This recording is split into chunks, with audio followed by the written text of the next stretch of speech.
కర్మఫలము. కనపడేదంతా అసత్యము, కనపడనిదే సత్యము. ఈ జన్మలో జరిగేదంతా పూర్వజన్మల యొక్క కర్మఫలమే.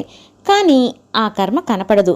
అయినను అదే ఇప్పుడు నివసిస్తున్న ఇంటి యొక్క పునాది. విచారణ సలిపితే ఇది తెలుస్తుంది. ఒక భవనంలో ఒక పెద్ద అద్దం ఉన్నది. దానిని బయటికి తీయాలంటే వాకిలి చాలా చిన్నది కాబట్టి అద్దాన్ని ముక్కలు చేయాలి అన్నారు కొంతమంది. మరికొంతమంది వాకిల్ని విరగగొట్టాలి అన్నారు. అయితే ఆ అద్దము ఇంటిలోకి ఎలా చేరింది అని ఆలోచించాలి. ఇల్లు కట్టుటకు ముందే దాని లోపల అది చేరిపోయింది. అట్లనే ఈ జన్మమునకు వచ్చే ముందు కర్మఫలము దీని లోపల చేరిపోతుంది. బాహ్యముతో, ప్రకృతితో, ఇంద్రియ విషయాలతో ఏకీభవిస్తే బుద్ధి తక్కువ అని చెప్పాలి.